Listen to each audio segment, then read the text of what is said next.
Hello, my name is Prisca Barnes, founder and CEO of Storytime Village and author of People, Pride, and Promise, the story of the Dockum sit-in, America's first student-led lunch counter sit-in. This story was inspired by the young and courageous freedom fighters of the Dockum drugstore sit-in, youth with a purpose. Their story of resilience, courage, and endurance continues to motivate us all.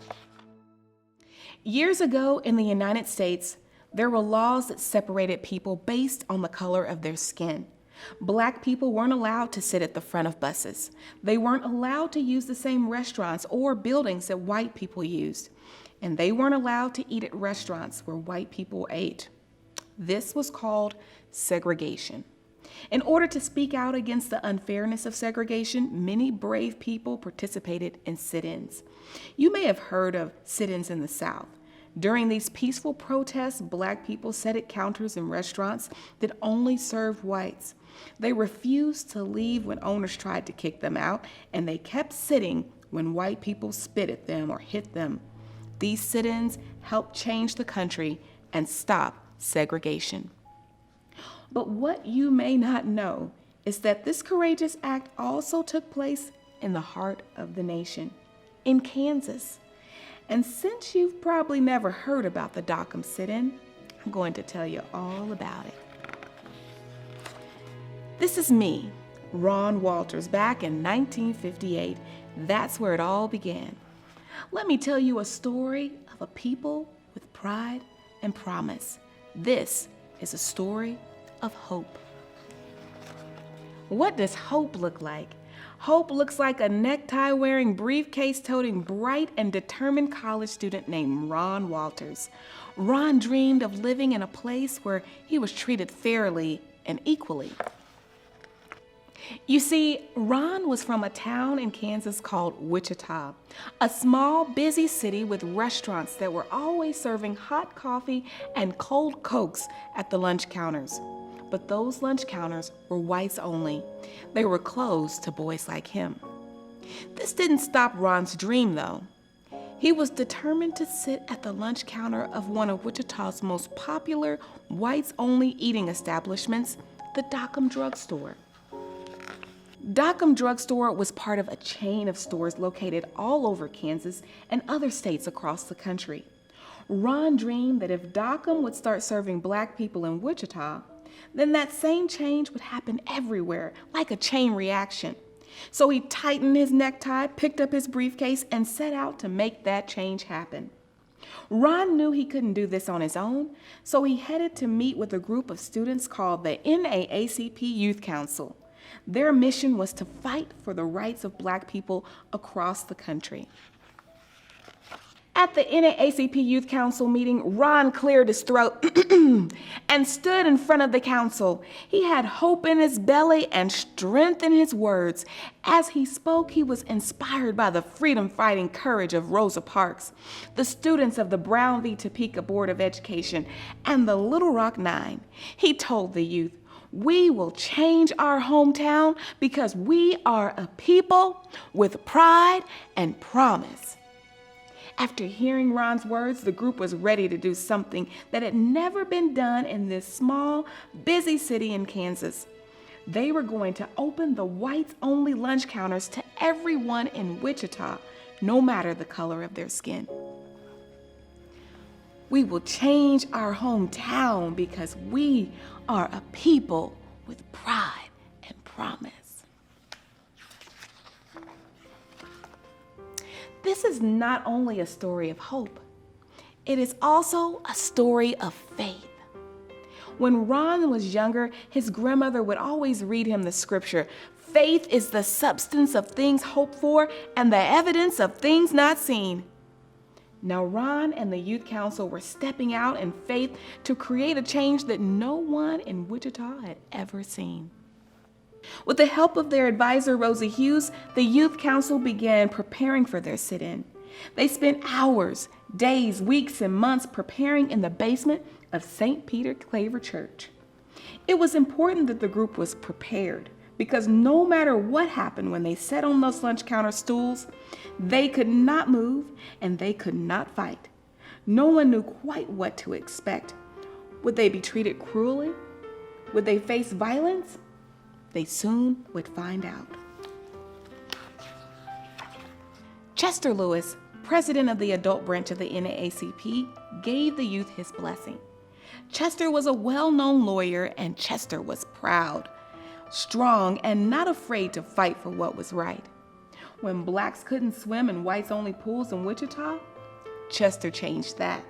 When aircraft companies in the town were segregated, Chester changed that.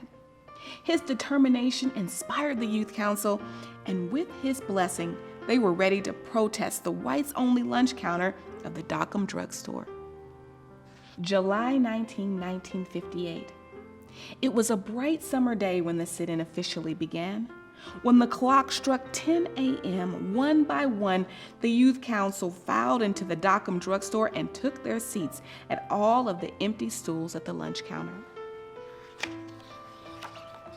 They were refused service because of the color of their skin. The manager of the drugstore asked the students to leave, but they sat on the stools with freedom-fighting courage. They did not move, so the manager shut the doors and hung a sign that said, "This fountain temporarily closed." This is a story of hope and faith, but it is also a story of struggle. 1 week, 2 weeks, 3 weeks. Each morning, the students filed into the Dockum drugstore and took their places at the lunch counter. Each day, the drugstore refused to serve them, but the students wouldn't leave. They sat with patience, waiting to rightfully be served. They remembered the words that inspired them. We are a people with pride and promise. Each day, the manager put up a sign to temporarily close the store, and at the end of the day, the students would quietly file out and get ready to do the same thing the next day. One of those long days, while the Youth Council was sitting at the lunch counter, a small group of white boys came to the store to start a fight and to disrupt the sit-in. The police were quickly called and the gang left. But just 2 days later, a larger gang returned. This time, when the police were called, they refused to help.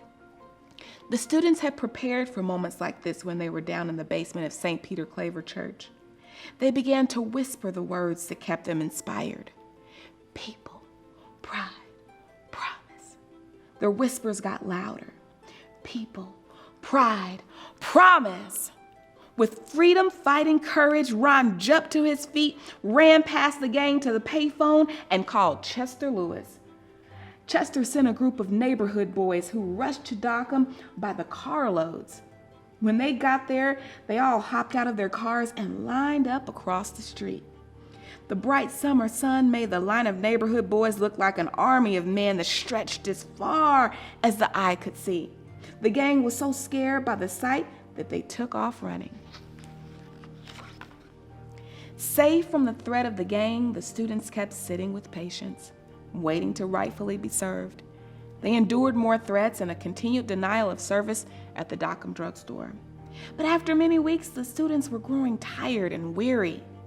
It seemed like no progress was being made in changing the rules at the drugstore. Little did they know, victory was on its way. This is not only a story of hope and faith and struggle, it is a story of triumph. Sundays were special in Wichita. In Ron's community, that was the day that everyone dressed to impress. Ladies wore lovely hats and pretty dresses, and the young men wore neckties and their finest suits. On this Sunday, even though he was tired and worried that change would never come to Wichita, Ron picked out an extra special necktie because Chester Lewis had called a community meeting at New Hope Baptist Church. Ron and the Youth Council walked into the church and sat right in the front row, a place reserved for them. The room was full of people on this hot August day. It was clear that everyone was there to support and encourage the Dockum sit-in participants. A woman with a voice that sounded as big and beautiful as the rolling prairies of the Kansas Flint Hills stepped in front of the crowd and began to sing, "Ain't gonna let nobody turn me round, turn me round, turn me round. Ain't gonna let nobody turn me round. I'm gonna keep on walking, keep on talking, marching up to freedom land." The song strengthened the hope and faith of all the students participating in the Dockum sit-in, and they left the church that day with renewed energy for the week ahead of them. August 11th, 1958. The next day, with renewed freedom-fighting courage, the youth began filling the lunch counter stools at the Dockum drugstore. Suddenly, the door to the drugstore opened. Standing in the doorway with the sun to his back was Mr. Dockum himself. He walked into the store and stated, "Serve them. I'm losing too much money." Those words ended the Dockum sit-in in Wichita. After that day, the lunch counter at the Dockum drugstore was no longer whites only. It was open to boys and girls no matter what color their skin. And the change soon followed in stores across the nation, in cities both large and small. July 17, 1959. A year after the sit-in ended, Dr. Martin Luther King Jr. recognized the Wichita NAACP Youth Council and the success of the Dockum sit-in. When Dr. King spoke, everyone listened. With power in his voice, he stated, "We honor these young people because they conducted their courageous struggle against segregation." Now you know the story of the Dockum sit-in. The sit-in that took place right in the heart of the nation, in the small, busy city of Wichita, Kansas. It is a story of hope, faith, struggle, and triumph. It is a story of a people with pride and promise.